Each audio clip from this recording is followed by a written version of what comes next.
So Unit 7 in Foundations Math is all about quadratics or parabolas. You guys have seen parabolas before in your life. Lots of times parabolas, if you graph them, you graph a parabola, it either goes upwards or it can go downwards. And it doesn't have to be right over the y-axis either. It can be moved. Okay? Parabolas can also go sideways, right? Going up to the, but in our foundations class, we're only dealing with the ones that go upwards and downwards. Okay? It will stay a function. So in standard form, how do you know you have a parabola? In standard form, you have ax squared plus bx plus c is equal to 0. And a cannot equal 0. B and c can be 0. You don't need b and you don't need c to have a quadratic function, but you definitely need a not to be 0. Okay, because if a is 0, then you just have bx plus c, or you have a line. Kind of like what we were dealing with last unit. Okay, so you need a to be something other than 0. Okay, now our students from pre-calc, you probably know that if you make a positive, what happens? If a is positive, that means it goes upwards. It's concave up.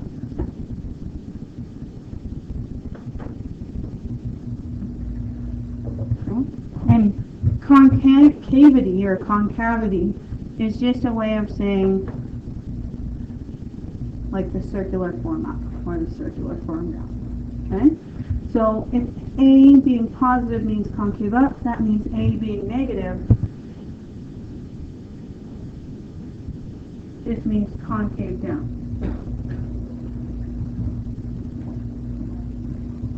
So if we look at our two graphs that we have, this one, my A in the standard form would be positive and be concave up.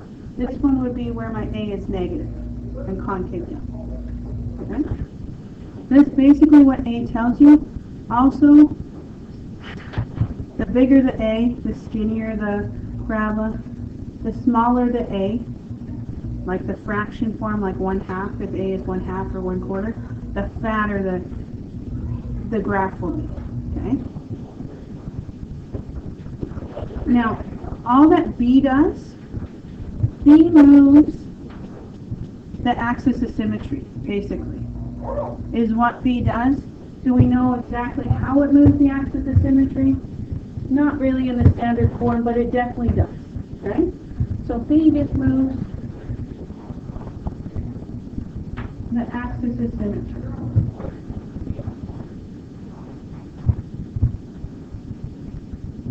Now, some of you know what the axis of symmetry is, and some of you don't know what the axis of symmetry is yet, right?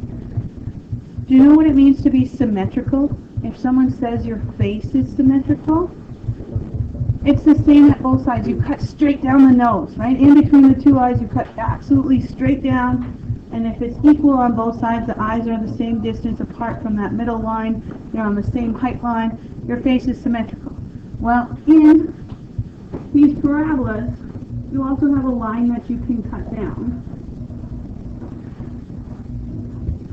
That makes it symmetrical. So like right here, this is probably the symmetric line. So it's equal on both sides. Right? Same thing here. That line's probably slightly off. It should be a little bit over. But now those are the axis of symmetries. What does that tell me?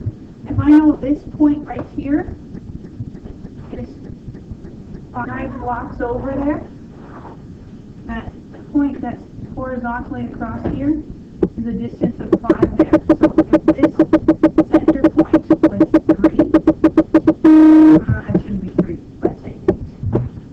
If this center point was 8, 5 blocks this way, that would make this value 3, right? And if this was 8 to 3, this point way over here would be 5 blocks this way, which would make it 13. Right? The axis of symmetry, if you pick a point on one side, you can go over horizontally, count to the line of axis of symmetry, and count over that way as well. Does anyone know what C is in this standard form? C is your y-intercept.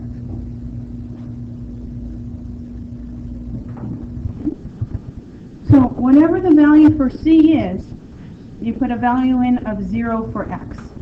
Okay? So when x equals 0, your y is equal to c. Okay? And so your x-intercept, you write it as 0, comma, c, if it's given in its standard form. Okay? Now, if it's given in its standard form, you can't find the max or min directly off the standard form. Okay? It just can't be done. You can't find the maximum or minimum points. Okay? So, cannot be found.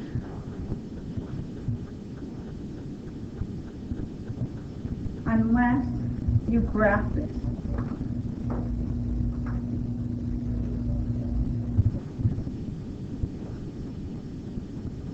And later on, I'm going to show you how to use your graphing calculator to find the maximum or minimum point. Okay? I'm not going to do that right away. I think that would just be too much for today. But you cannot find it directly off the equation. If it's in standard form, you have to graph it. Now, table of values are kind of cool to see. You'll see x's and y's. And if it falls on the x's and y's, sometimes your x values usually go from like -2, -1, 0, 1, 2, 3. And so you could go 3 and 5 and 5 and then maybe 12 and 12 and this might be 30. Usually you can tell you have a quadratic equation looking at the table of values. Now sometimes it won't if it's not on exact numbers in your graphing calculator or when you're actually solving for them.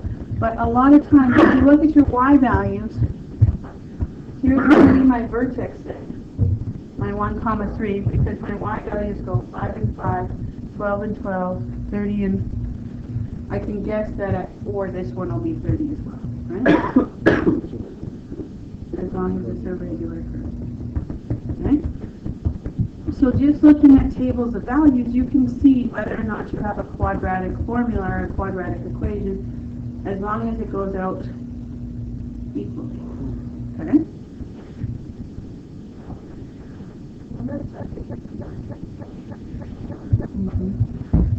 Yeah. Vertex graphing form is probably going to be your favorite form.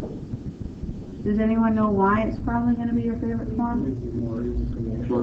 You can get lots of information. It's more straightforward. You can find the vertex right out of it, so then you can find the max or min. You can get your axis of symmetry right off the equation. You have your A still, so you can still say it's positive or negative, or if it's really wide or really narrow. You have all that information with you. What's your vertex graphing form formula? Y is equal to A bracket X minus P squared. Oh, you guys use the P and Q. So we're going to change H and K into P. Because your textbook, as far as I know, uses H and K, your Math Foundations one. But some of us use pre-calc as well. It's the same thing. H comma K is P comma Q. Okay, so we'll use H and K. A is the same thing as it is in the standard form. Okay? So I'm just going to write same as standard. So if it's positive, it means that the parabola is going upwards. If it's negative, it means the parabola is going downwards. What else? It cannot be 0. A cannot be 0. And if it's a really large A, you're going to get a skinny, skinny parabola. And if it's a really small A, like a 1/2 or a 1/4, you're going to get a wide parabola. Okay, it's going to get fat fast. Now, P, this is the X portion of the vertex.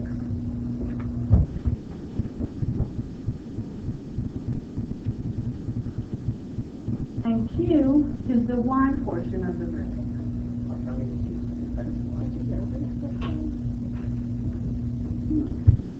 Why can we not use X and Y?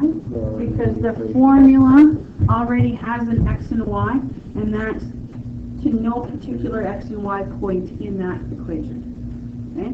P and Q are very specific. It is either the maximum or the minimum point. Okay? And so the vertex, basically, you can get the vertex right out of this equation. It's P comma Q. So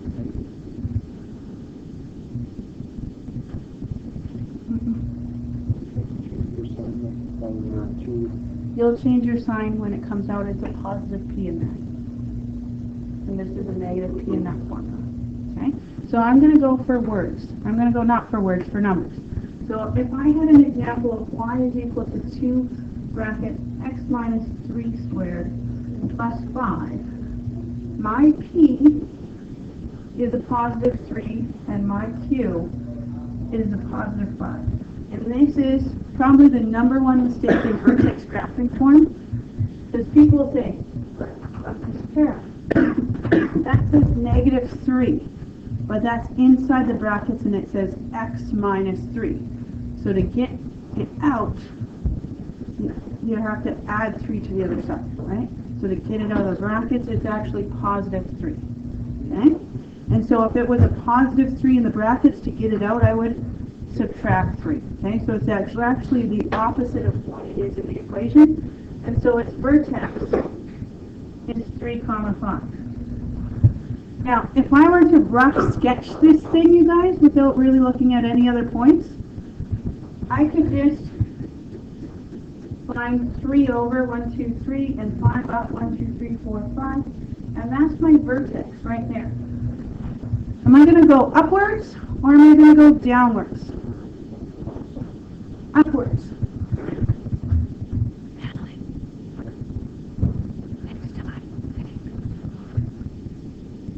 We're going to go upwards with our graph. Okay? Why are we going upwards? Because our A was positive. I didn't find any other points, but I'm going to show you how to find other points. How to find the y-intercept, how to find the x-intercept, which makes it nicer to graph and make it a better sketch. Okay? But before we get there, let's talk about this axis of symmetry. The axis of symmetry cuts it right in half, and so if I look here, lots of times we draw axis of symmetries as a dotted line because they don't really exist in there, but they're where they fold in half. Well, this axis of symmetry should, if I were to draw my line nicely, fall in right through the x part of the vertex, right? You see the axis of symmetry has x in the word axis. That's how I remember it's going to be an x is equal to, okay? So axis of symmetry is an x is equal to, and it's always equal to the x value of your vertex, so it's always x is equal to phi. So if I come up with my equation here, I'm going to say x is equal to 3. That's my axis of symmetry equation. Okay? How do you know you have a maximum or a minimum?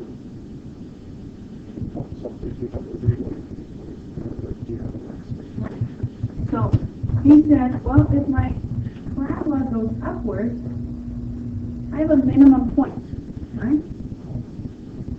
So you have a min when A is positive. And you have a maximum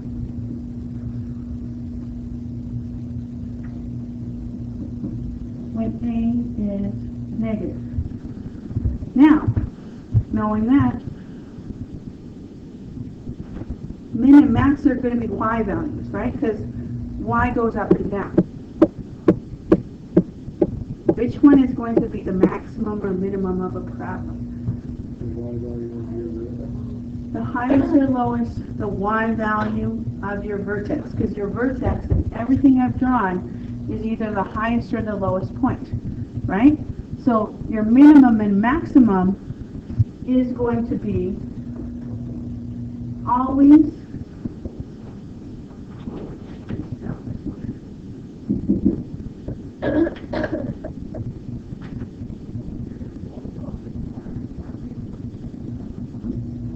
it's always Q. Okay? Whatever that Q value on that vertex is, that's going to be your max or your min point. So in our equation up here, it's a positive A, so I know I'm going to have a minimum of 5. Okay? So minimum of 5. Okay. Not that much more stuff to learn about today. We just have to come up with the x-intercept, the y-intercept, and our favorite, domain and range. Okay? So, how do you find x-intercepts in that line kind of thing that we were doing last? Oh, good. X-intercepts, you set y to 0 and solve.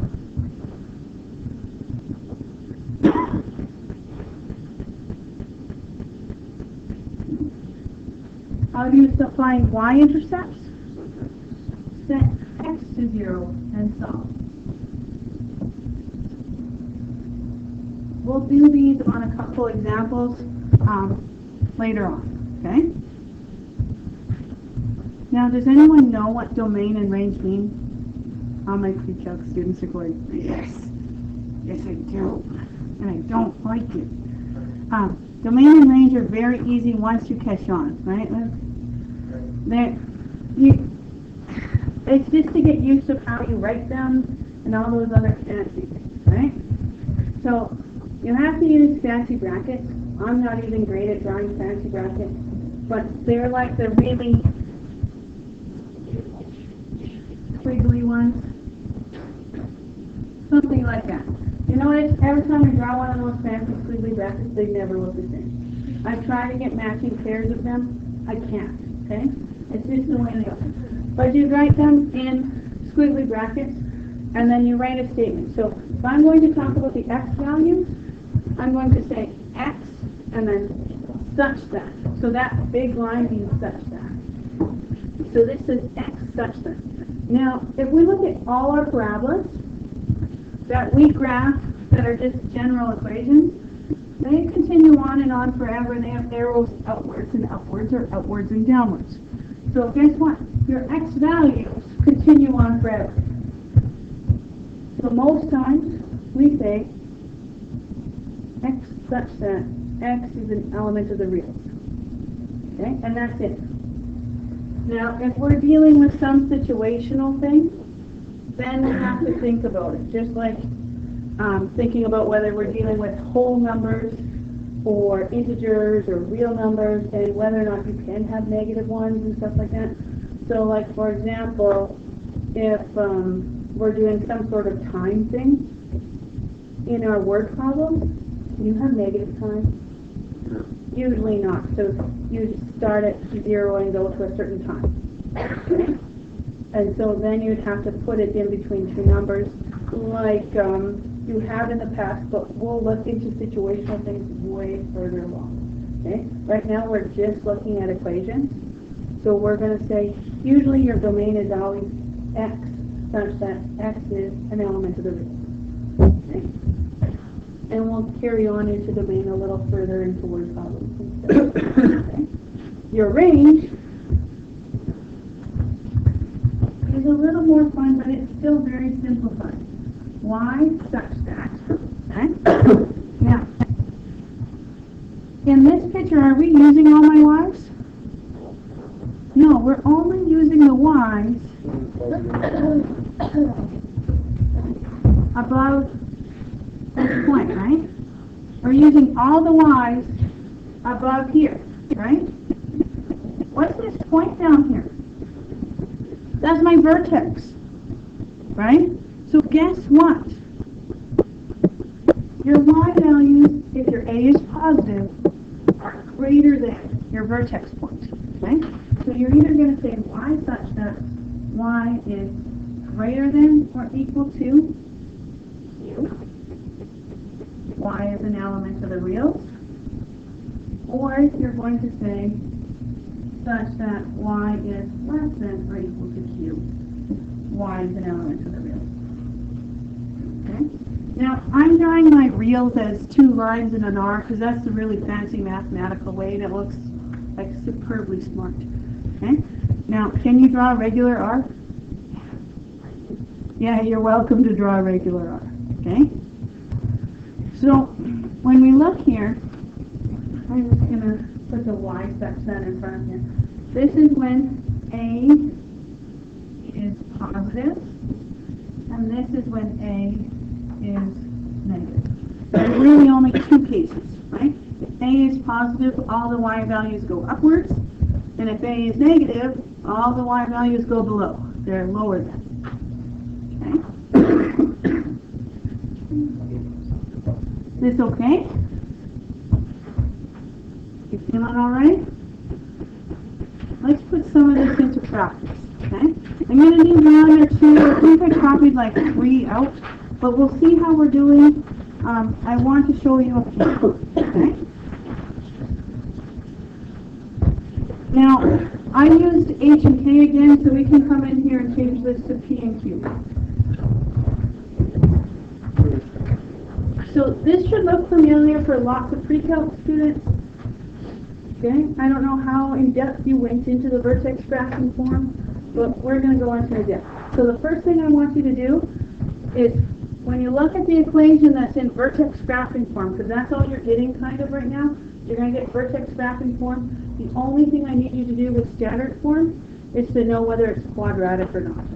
So as long as it says x squared, or y is equal to x squared somewhere, and there's no x cubed or x to the half, then you're good, you've got a quadratic.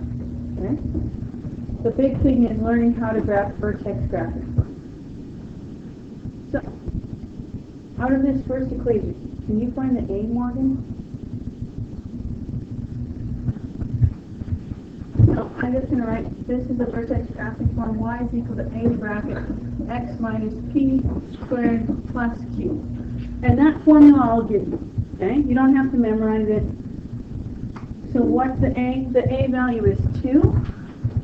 Okay, look, what's the P value here? Positive 4. Why is it positive 4? You have to bring it out of the bracket, so you got to add it. And then finally, Maddie, what's our Q? Minus 8. Okay? I always write these things down because then it makes it easier to look at. Okay? How do we get our vertex? P comma Q. So what's our P? 4. And what's our Q? Negative 8. So our vertex is 4 comma 8. And if I really wanted to, I could put it right on this graph right away. Right? 4 comma negative 8. Oh, good. 4 comma negative 8. I don't have enough for me. Concavity. What does concavity mean? That means concave up, concave down. How do we know it's concave? Concavity, Reese. What is its concavity? It's upward. Good. It's concavity upwards or concave up.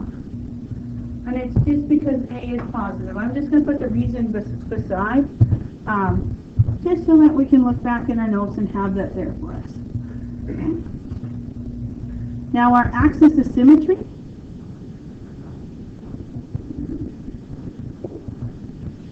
Axis of symmetry, remember x is exponent, so it's going to be x is equal to. So it's x is equal to the x value of your vertex, right? So what's our x value of our vertex? 4. So our axis of symmetry is x is equal to 4. Okay. Now, feeling great. How do we know we have a max or a minimum value? It goes up, so we have a minimum. It goes upwards, so we have a minimum value. So we have a minimum value, so I'm lazy, I'm just going to highlight minimum. But a minimum value at what? At our y value of our vertex, so at negative 8.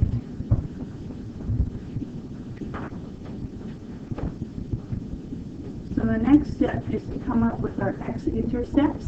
You'll notice it says intercepts because sometimes, now I'm just going to draw a few things. Sometimes you're going to end up with 2, I'll hit here and here somewhere. Sometimes you're going to end up with 1, that hits upwards, or sometimes you're going to get with none, okay? So you can have 0 x-intercepts, you can have 1 x-intercept, or you can have 2 x-intercepts, okay? And then we're going to look at how we solve for x-intercepts. So there is some spot at the bottom of your notes, right? So we're going to solve for the x-intercepts down here. The equation is y is equal to 2 bracket x minus 4 all squared minus 8. Okay? How do you solve for x-intercepts? What was the rule? Set y to 0. So I get 0 is equal to 2 bracket x minus 4 all squared minus 8. Okay. So we want to get x alone. So we got to start moving things away, right? And so what we have to do to move things away, the ones that are the furthest away are the ones that we move first. So we're going to add 8 like Morgan had said over here first. So we're going to do a plus 8 to both sides. So I get 8 is equal to 2 bracket x minus 4 squared. Then divide by 2 is correct. So I get 4 is equal to x minus 4 all squared. How do we get rid of a square?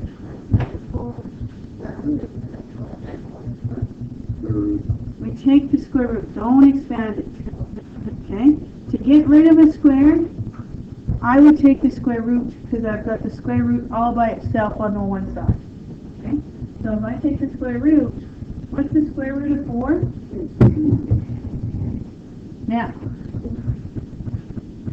plus or minus 2. This is the hardest part to remember because of the fact you could have negative 2 times negative 2 to get you positive 4, or you could have positive 2 times positive 2 to give you positive 4. So you have 2 answers that you could square to get to 4. Negative 2 squared gives me 4, and positive 2 squared gives me 4. So when I take the square root of 4, I have to remember there's 2 answers that will get me back to 4 when I square. Okay? So if I square root a square, I just get what's inside, so I get x minus 4. How do I get x alone? I add 4. So if I add 4 to both sides, on this side I get x. On this side I get plus 2 plus 4, I get 6. Or I get minus 2 plus 4, which is 2. So my answers are 6 or 2, right? So my answer is 6 or 2. So really my x-intercepts are 6, 0 and 2, 0. Is everyone okay with that? Sometimes you're going to end up trying to take a square root of a negative number. Can you take a square root of a negative number? That's when you have no x-intercepts. Okay? If you take the square root of 0, do you know what you get?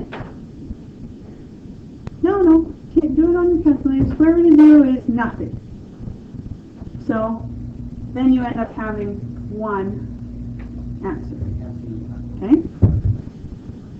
So, going back up here, our x-intercepts are 6, 0 and 2, 0. How do we find our y-intercepts? Let x equals 0. Okay, so I'm going to do that at the bottom, just on the opposite side over here. So y-intercept, this is my favorite one. Why? Because it's easier. We're going to set x to 0, so we go 2 times 0 minus 4 all squared minus 8. Y is equal to 2 times minus 4 squared minus 8. What do we do next? Square the minus 4, so minus 4 squared is 16, so 2 times 16 minus 8. Good, we carry on. 16 times 2 is 32. 32 minus 8 is 24. So that tells me my y-intercept is 0, 24. I probably need to go back there. Right?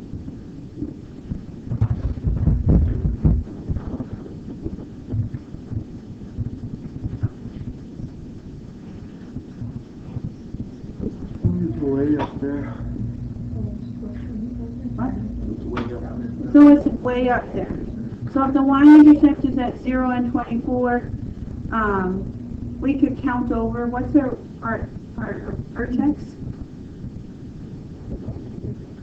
4, negative 8. So from 0, we could count over to 4. And then we could count 4 more, so we could find another point on the other side of equal, 24. Right? So we could find the matching point. Okay? Now, we could write our max and minimum right away, not max and minimum, domain and range right away, because they're very simple. They're just the fact that x, such that x is an element of the real, because it continues on over and over for all the y's, for all the x's, and the range is y such that. So it's going upwards, so we're going to have y values that are greater than our minimum point, and our minimum point is negative 8. So y is greater than or equal to negative 8. Y is an element of the reals.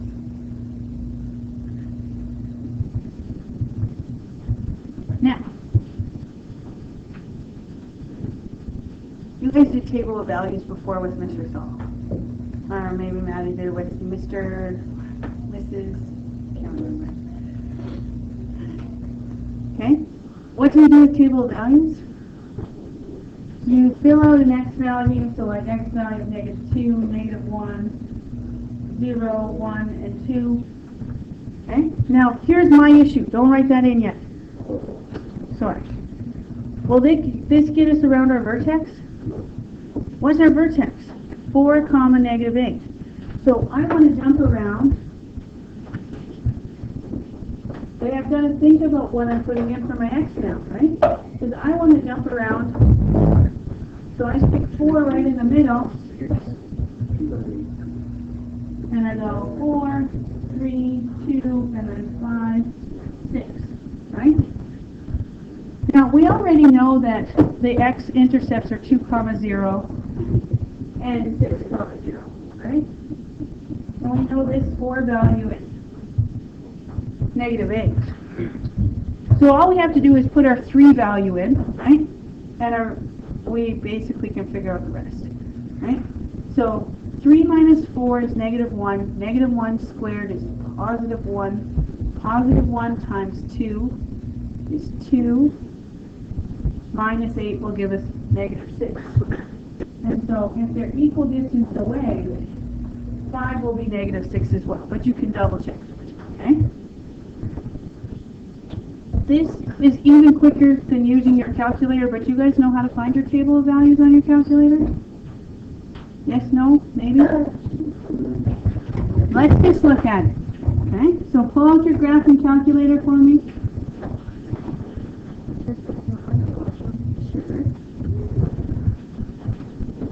You're going to pull out your graphing calculator and you're going to write this into your y is equal to equation.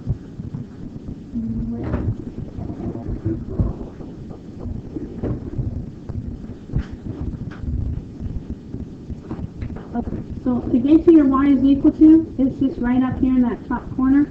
Is your y is equal to, sometimes there's a bunch of equations in here. You're going to have to delete them. You just type it. The big thing here is if it is a subtraction, you leave it as a subtraction. If it's a negative a, you have to put this little negative value in here. Okay? So we don't have a negative a, we have 2 bracket. X is up here in the xt theta n. minus 4 n bracket squared minus 8. Okay? Is everyone okay in plugging that in? You could hit graph and you could see what it looks like. I just want you to see the table of values. So to get to the table of values, everyone watching me here, to get to the table of values, we go second, and then this table. Second, and then just this graph button, there's a table right above it. Okay? And take a look here. We want to go around 4, that's our middle, 4 to negative 8. That's 3 is negative 6, 2 is 0, 5 is negative 6. So we got the table of values right on our graphing calculator, except for Maddie, because I still haven't got her one. But it's right there for you, okay? So if you don't feel like doing the math in your head, you can. If you remember the steps of how to get to this table, you plug in your y is equal to equation, and then you just hit second graph, and the table pops up, and you can move up and down this table to get your graphing points. Okay? If you're having issues with your calculator, I will help you during assignment time. Okay? Now, the last thing is basically to graph. Okay? So you can graph a couple different ways. Some people graph the vertex 4, negative 8. Right? So right here. And then they graph the x-intercepts 0, 2, 0, 6. And then they draw that curve in. Other people add in the more points from your table of values. 3 and negative 6 and 5 and negative 6. Other people even add in the y-intercept, but our y-intercept is way too large of y is equal or 0, 24, right? And so after that you just add your curve. Now, this is lots of information to take in your first day of vertex graphing forms, especially if you've never done it before. Okay? All we're going to do today is we're going to do one more, and then come Monday, we'll work on the assignment. Okay? So someone needs to tell Jesse and Demara that we're not doing anything for homework this weekend in math class. Okay?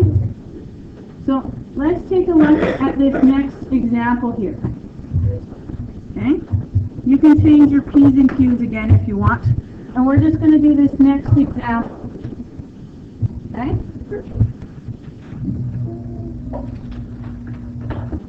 So, Cheyenne, what's the A value here of our next question? 1. She is right. If it's not written, it just means 1. So the value in front of that bracketed thing is 1. Okay? What's our P value, Jill and Sebastian? What's our P value? Okay. So we look in our bracketed thing. Our P is what's next to the X. Or take the opposite sign of it, right? So this is negative 2, so this is going to be positive 2 for our P. Okay? Now, what's our Q value, Aaron? What's our Q value? Okay. Aaron says 0. Does everyone agree? There's nothing else there. Okay? Now, why is it not 1, just like A value that Cheyenne picked up? Because A is like multiplying, right? So 1 times that would work out.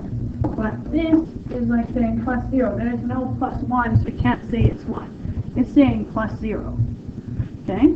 So you can even add that to your equation to make it look like it's a regular vertex graph. Okay? So what's the vertex then, Nicole? 2 and 0. 2, 0. Now, Jocelyn, concave up, concave down. It's going upwards. It's going upwards because A is positive. Right? Ooh. So if A is positive, it goes up. If A is negative, it goes down. Axis of symmetry here, Kelly. So it's an X is equals to, right? So it's an X is equal to whatever the X value is in the vertex. Okay? Finally, do we have a max or a min? We have a minimum value because A is going upwards, so we're going to have a small value on the bottom, right? We have a minimum value at 0 is correct. Why 0? Because 0 is the part of the vertex, right? The y value of the vertex, right? So now, x-intercepts, there's only one, but you go down and you set y to 0, right? So coming down here, I get an x-intercept at 0 is equal to x minus 2 all squared. What's our first thing we do?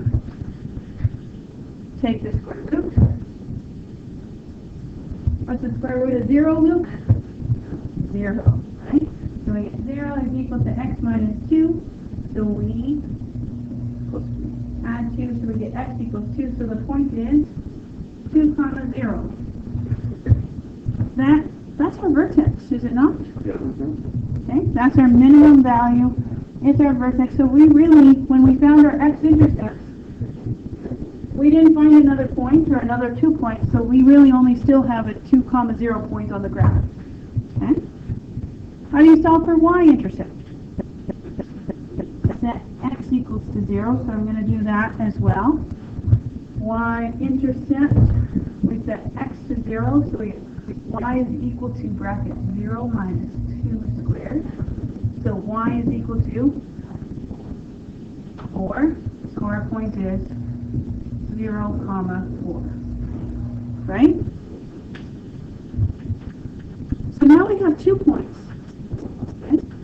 I'm going to show you how to graph this right away with a y-intercept point, just so you can see another way of graphing without the table of values. Okay? So we're just going to scroll up here.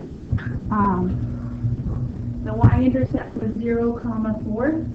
So if I put my x-intercept 2 comma 0 and 0 comma 4 on here. Remember, your axis of symmetry comes right down here. And so if I go at this 4 point, I count over to my axis of symmetry.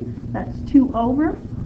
So I can count 2 more over, 1, 2. And this will be a point on my graph here, 4 comma 4. Just by looking at the symmetrical part of this thing. Okay? And so I can draw my graph upwards like that.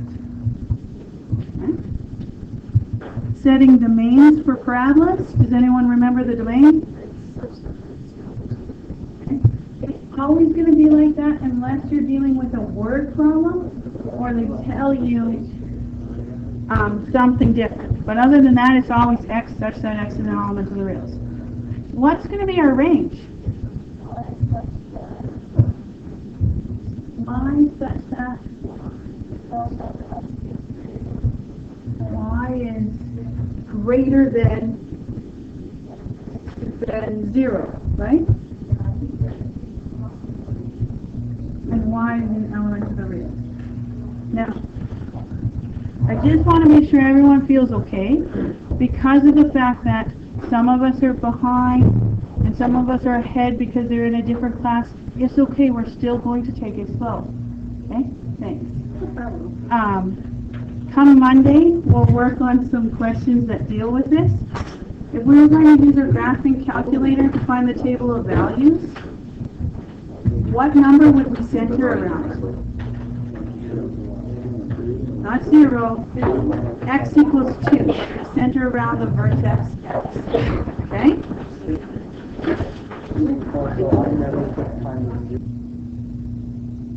This is your assignment for 7.1. It's page 360, questions 1, 2, 3, and 6, page 369, 3, and 10, and a handout of drawing the vertex graphing forms. Feel free to stop by and grab that if you don't have it. All right, bye.